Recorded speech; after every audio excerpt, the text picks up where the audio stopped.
Hi, thanks for joining us today. If you've seen some of our previous videos, specifically when it comes to YouTube Shorts, we've really focused on how candidates can improve their profiles to get the better job or to get their dream job. Today, I'm really going to focus on how companies can improve their candidate journey during the hiring process. This could go above and beyond anything, whether you want to hire in Mexico or Latin America. This is really for any company in the world that is going to be hiring or recruiting new candidates. What I'm going to share with you today is I'm going to give you 3 examples that we have of just been brutal processes and that we've actually lost some of our candidates because they didn't want to go through that process. The first one that comes to mind is one of the more brutal ones. To give you some context, we were working with a software company out of California. Now they wanted to hire independent contractors who were software engineers anywhere in Latin America. Part of their process is, it's pretty standard. They would go through a screener call. They may do a take-home challenge or a live coding challenge during an interview. Then they meet with somebody else. There was maybe a VP of the company. But in their final interview, and granted, this is after our interview and then 3 with them, in their 4th and final or 5th interview, they were going through a 4 or 5 hour coding challenge that was going through the entire team where they'd have to deliver a PowerPoint presentation and they'd have to deliver what they would do to get this position. Now, granted, this was an independent contractor job in Latin America. We lost about half of our candidates because they didn't want to go through that final process. The biggest fear for some of these developers was they were going to get some of their information, some of their coding skills, and get a small little mini project going without any compensation or pay. So a lot of these candidates were fearful and they didn't go through the process. The second biggest one I can think of is also I'm going to switch gears. This was actually a hospitality tech company and they wanted to hire a business development director in Mexico, primarily Mexico City, but it was going to be a remote position. And what they wanted is they also wanted to go through a 2 or 3 interview process. And then in the final interview, they were going to make them do a 2-hour presentation in front of the board of directors. The problem with this is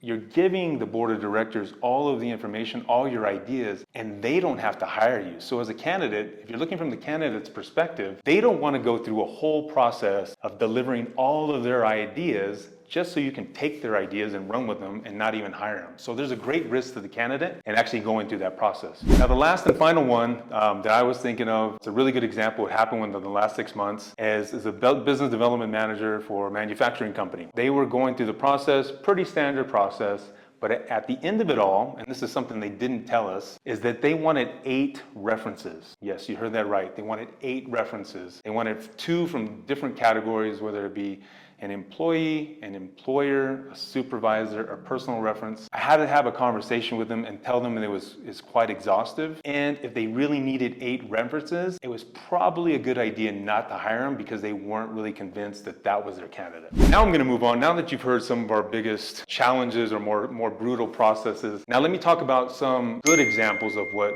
clients have done in the past to make those candidate journeys really optimal and make them want to feel like they want to actually join that company rather than be scared of the company. One of the biggest examples was that they would also go through 2 or 3, interview process. And then at the end, they would give them like a trial. And this was more of a customer service account manager position where they would spend maybe half a day or a day with the company. What the company would do is they would put them through trial calls and give them trial emails to see how they responded to clients. After that process, they were going to compensate them. It wasn't substantial. It wasn't a big amount, but they did enough to just kind of show that, hey, we realized what you did. Thank you for taking the time out of your day. We're going to compensate you for your time. And a lot of people were very happy with that. Even when they didn't get hired, there was a very positive reaction and a very positive interaction between the client and the candidate. Another process that I've seen that it was actually very effective is it's only going to be the case if the person or the candidate has a US visa, is that they've flown them out to the United States or Canada to actually meet them in person. On the flip side of that, if you